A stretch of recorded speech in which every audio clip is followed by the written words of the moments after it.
Sakuting is a dance of the ethnic people. It was originated in Abra, Philippines. It was originally performed by males during Christmas season in public or in house to house for a caroling. Also, Sakuting is a Philippine folk dance that tells a story about the fight between Ilocano Christians and non-Christian. During the Spanish colonization, the garrison established to protect the Ilocanos who became Christian. So the Sakuting dance interprets this struggle for having a Christian and non-Christian on the region. Sakuting incorporates the traditional Filipino martial arts called arnis that represent as their arms to fight the opponent. Filipino commonly use these arnis for self-defense. Dancers use 1 and 2 sticks throughout the performance to tap the floor and to tap each other's sticks. Dance steps are a combination of marching and small forward or sideways shuffle step while circling and interchanging position with other dancers. The Sakuting music has a Chinese and Spanish background. The musical instrument used for this dance is called the rondalla. Sometimes they dance with no music, instead they use the sound of tapping of the wooden stick or the arni. Another example of Philippine folk dance is polka sanayan. And here's the description. This ballroom polka was popular in the province of Batangas in the Spanish time. It was usually danced during town fiestas and in big social affairs. The dance is an average difficulty with different variations of the polka step being used all throughout, and with the lie of the tune to go by it. And here are the history of polka sanayon. The polka is originally a Czech dance and genre of dance music familiar throughout all of the Europe and the Americas. It originated in the middle of the 19th century in Bohemia, now part of the Czech Republic. The polka remains a popular folk music genre in many European and American countries and is performed by the many folk artists. The costume for the man is the Barong Tagalog and black or white pants, and the Maria Clara or Balintawak costume for women. And here are the example of polka sanayon.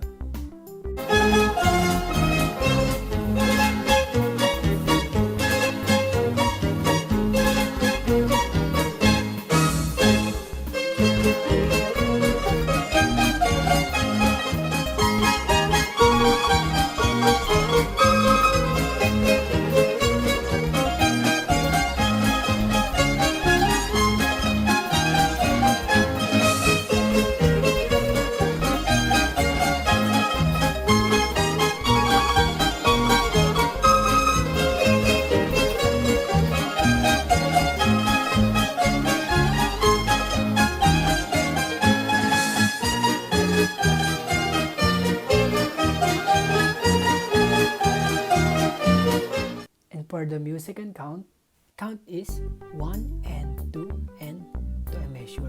And polka sanayon has set music to be used for the dance. And lastly, formation. When performed for demonstration, dancers may be grouped into sets of 4 pairs in square formation, each couple occupying a corner or a side of an imaginary square, or they may be arranged in long ways formation. When performed as a ballroom dance, partners may face in any direction and are scattered about the room.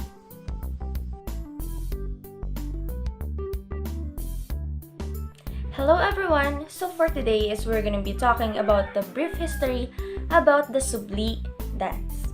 So it is a dance that is traced to the town of Bawan, Batangas, and Subli recalls the first journey of the Manonobli, which is the early tribes who settled in Bawan, as they went through the fields, the hills, and the rivers in the search of the miraculous cross. And it is originated in the barrio of Dinin in Batangas and approximately 300 years ago. But soon, it spread to the barrios throughout the area. Costumes. the attire worn includes the barong Tagalog and red trousers. For females, the attire worn mainly includes balintawak dress, tapis, panyo, and a buri hat. The description of the dance. So, the subli is a traditional folk dance of the Philippines which is still quite popular today, and it is a ceremonial worship dance honoring the Holy Cross or Mahal na Poong Santa Cruz in Filipino. And it is celebrated around a large crucifix which has an image of the sun in silver at the center. So, what is subli? So, the term subli owes its meaning to two Tagalog words sub-sub, meaning to fall with the head, and bali, which means broken. Hence, the dances appear to be lame and crooked throughout the dance. So here are the steps in subli dance.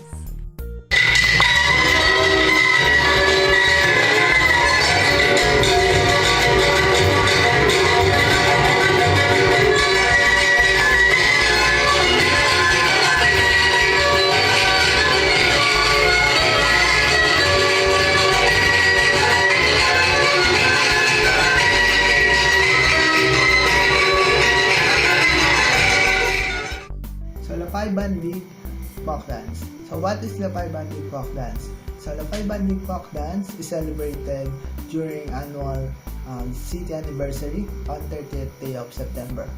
This event highlights the traditional folk dance created by Lola Felisa many years ago, when she imitated the graceful movement of the seagull, locally known as Lapay. The dance has evolved and is now recognized by the Cultural Center of the Philippines as one of the official folk dances of the country or the Philippines. This dance was also recognized during the Spanish colonization. What are the costumes, props, or attire in Lapay Bandig folk dance?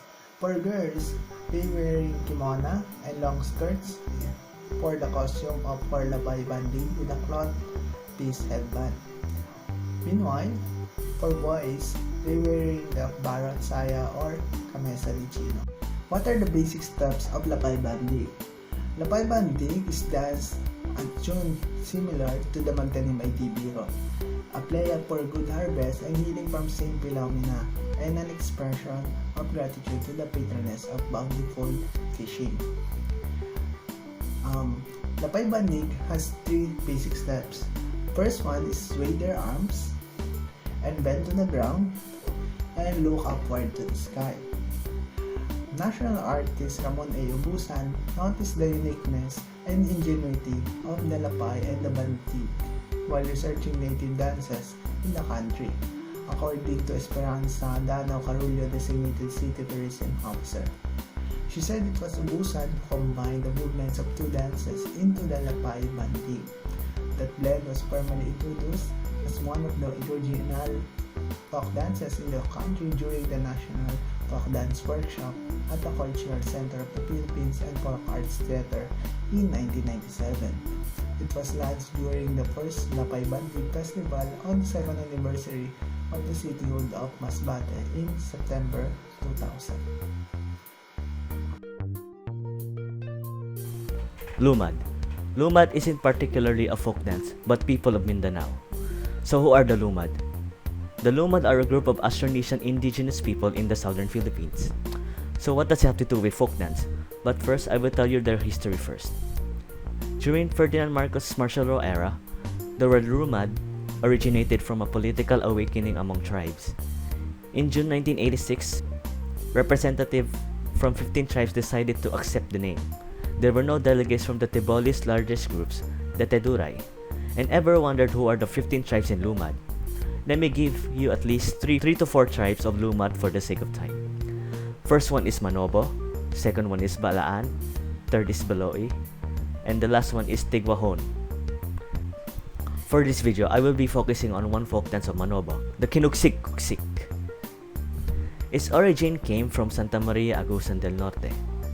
The Kinugsik-Kugsik attempts to emulate squirrel's sociable and lovable characters. The dance depicts a love triangle involving two male squirrels and one female squirrel chasing each other across the forest. They devised this dance to commemorate a time when the Manoba tribe coexisted peacefully with the squirrels that thrive in the region. This dance was named after the squirrels, who were known as kuksik. So what were their costumes in the kuksik dance? For the women, saya, which is a wide and knee length, and malong, which is made of cotton cloth. Traditional hairstyle for both sexes is bunad bangs cut straight on the forehead. Women wear their buns on the crown of their head. Men wear their buns lower, halfway between the top of their head and nape. As for the steps of the kuksik, well, I'll just let the video here speak for itself.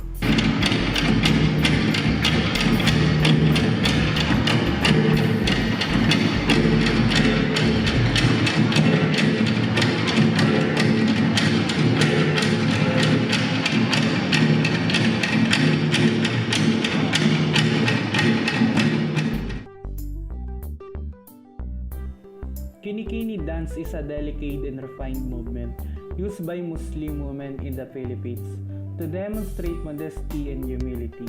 Scarves are frequently used to convey fluidity and softness.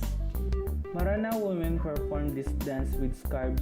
The beauty of the scarves and the talent and grace in which it is displayed signifies their elite social upbringing. The pag-appear is a royal way of walking among the Maranao people who live around Lake Lanao. This dance is performed by the ladies of the royal court for important events and to demonstrate their upbringing. It entails gracefully manipulating the apir, or fan while performing kini. This dance is performed in the royal court for important events and to demonstrate their exceptional upbringing. It entails gracefully manipulating the apera or fan while doing the kinikini or little steps.